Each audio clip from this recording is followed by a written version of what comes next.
Hi, Jesse Jackson here.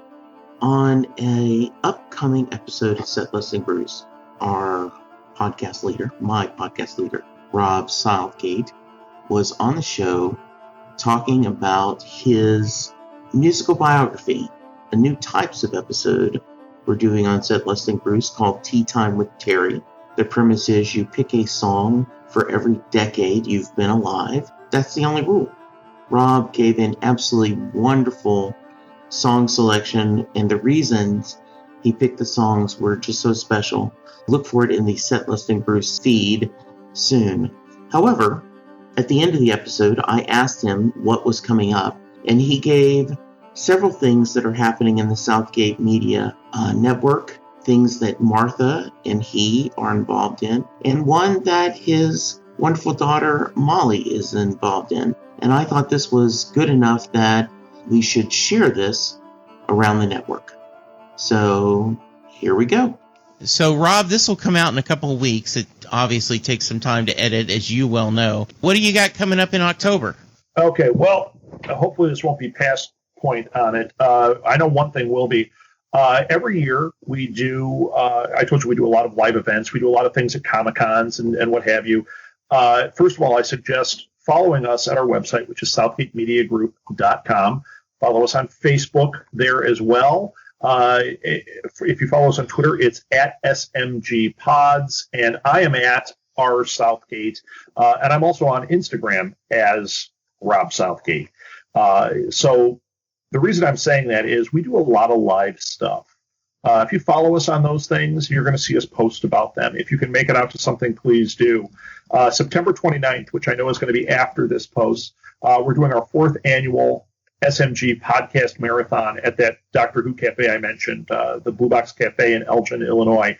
Those episodes will be on our feed live at the Blue Box. If you want content, go subscribe to Live at the Blue Box, because there's hundreds of shows from things we've done there.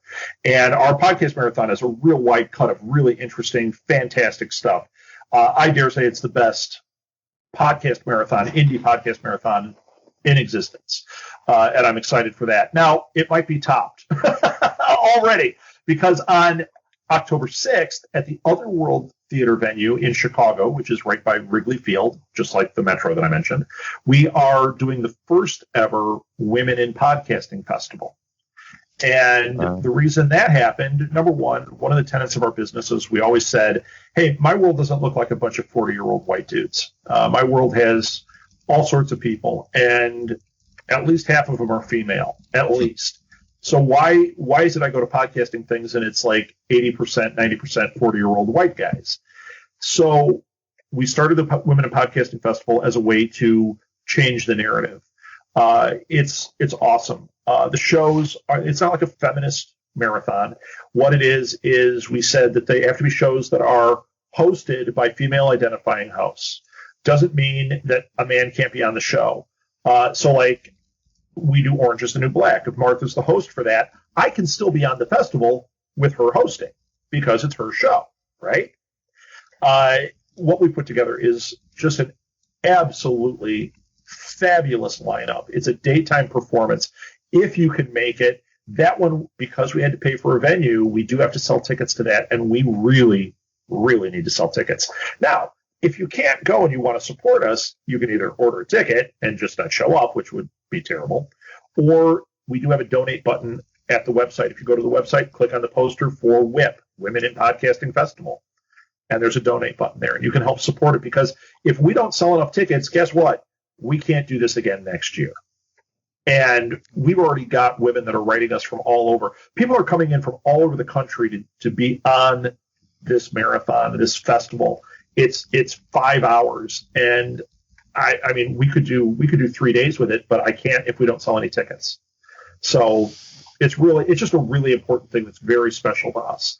That one will also be on at least on the website at Southgate Media Group. I don't know if I'm going to end up making a festival feed that puts all of our things, because we do a lot of these kind of things. We're actually talking about doing a festival on diversity and bringing in a lot of other voices and show that, like, once again, not a bunch of 40-year-old white dudes doing this. There's a lot of interesting ideas out there, and people with, I don't care who you are. If you love The Flash, you love The Flash. If you love Bruce Springsteen, you love Bruce Springsteen, and you've got a show about it, it should be highlighted.